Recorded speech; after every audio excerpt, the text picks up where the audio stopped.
Comprar um eletrônico caro, hoje em dia, geralmente significa conferir logo de cara aquele selo de proteção, né? A gente vê a certificação lá e já sente que o aparelho está meio que blindado contra o mundo. É, a gente sente isso, mas o detalhe é que essas certificações testam tudo em condições super controladas. Mergulhar um celular numa piscina limpa é uma coisa, sabe? Sim, com certeza. Outra bem diferente é pegar esse mesmo equipamento e deixar largado no meio do estado do Amapá.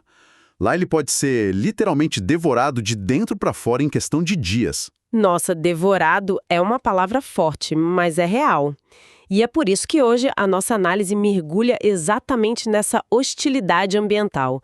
A gente vai avaliar uma proposta estratégica bem interessante do Jean-Yves de Lamp, Amazon. E é uma proposta que faz uma pergunta quase contraintuitiva, né? Exato. E se o pior clima do mundo para eletrônicos for, na verdade, uma mina de ouro? A missão do nosso mergulho hoje é entender como transformar uma desvantagem climática extrema em um padrão global de resistência tecnológica. Bom, para quem não tem tanta familiaridade com a região, o Amapá possui um clima equatorial super úmido.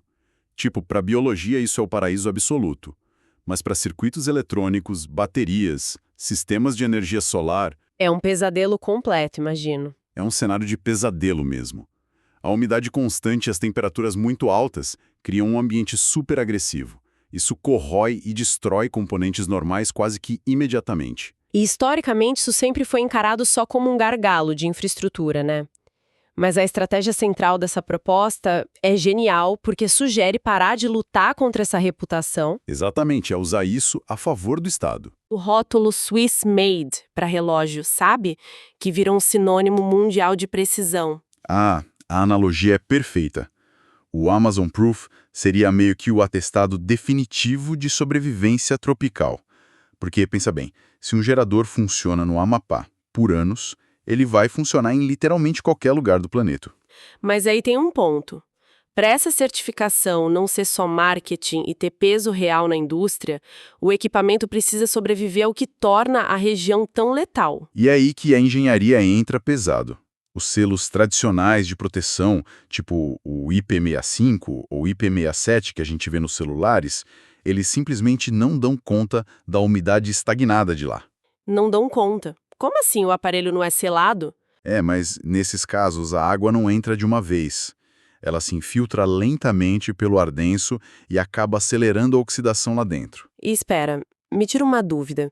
Se a umidade entra junto com o ar, fechar o equipamento em uma caixa completamente hermética não resolve o problema logo de cara? Então, resolveria a questão da umidade externa, mas criaria uma série de outros problemas internos. Ah, entendi. Para o isolamento funcionar de verdade, o padrão do selo exige aplicar uma resina de grau militar nas placas. É um processo que a gente chama de potting. Isso blinda tudo. Nossa, pote em militar. Mas e o calor? Porque lá é muito quente. Pois é, o calor constante lá entre 35 e 40 graus cozinha baterias de lítio comuns. Elas incham e perdem eficiência super rápido. Por isso o selo exige baterias bem específicas, tipo as de lítio-ferro-fosfato. Elas têm uma dinâmica térmica que suporta esse estresse todo. Certo, entendi a parte da bateria e das placas. Mas aí eu fico meio presa num detalhe da física da coisa. Pode falar. Se o equipamento está todo isolado para a chuva não entrar e fica lá assando sobre um sol de 40 graus, ele não vira meio que uma estufa por dentro? Com certeza, ele vira. Então, e quando cai aquela tempestade tropical abrupta e a temperatura despenca de repente? Esse choque térmico não faria o ar que está preso lá dentro condensar e, tipo, suar em cima dos componentes? Olha, você tocou num ponto crucial agora.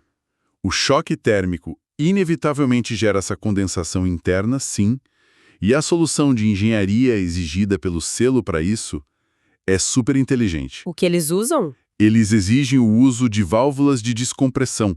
São umas membranas muito parecidas com aquele tecido Gore-Tex, sabe? Elas permitem que o vapor de água de dentro do equipamento saia.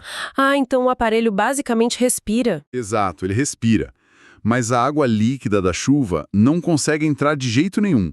E além disso, até a carcaça externa precisa ser de inox 316 ou alumínio naval anodizado, porque metais comuns literalmente dissolvem com o tempo sob essa combinação maluca de calor e umidade. Caramba, metais que dissolvem.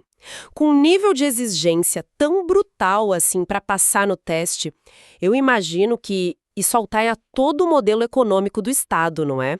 O Amapá deixa de ser visto lá fora apenas como uma gigantesca reserva de biodiversidade. Totalmente. O Estado passa a se posicionar como um polo de alta tecnologia resiliente, e isso atrai a atenção de fora. Isso deve trazer muitas empresas para lá.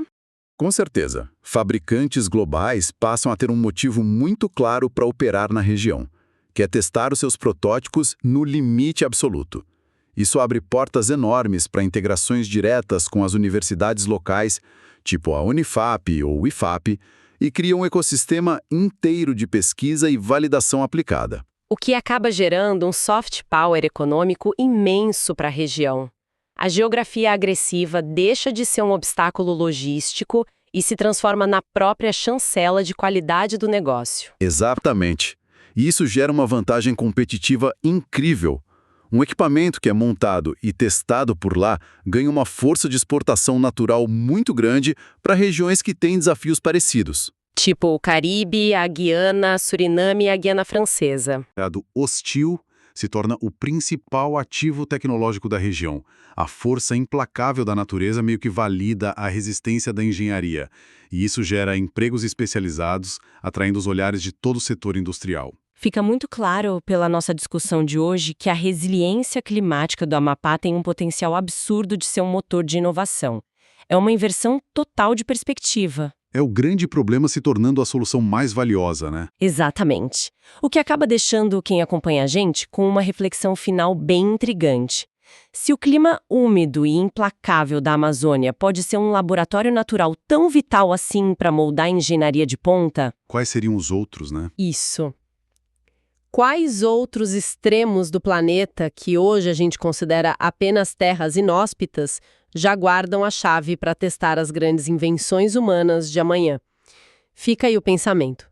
Da próxima vez que a gente olhar para um simples selo de garantia em um equipamento, vale muito a pena lembrar das tempestades equatoriais que ele precisou sobreviver para chegar até as nossas mãos.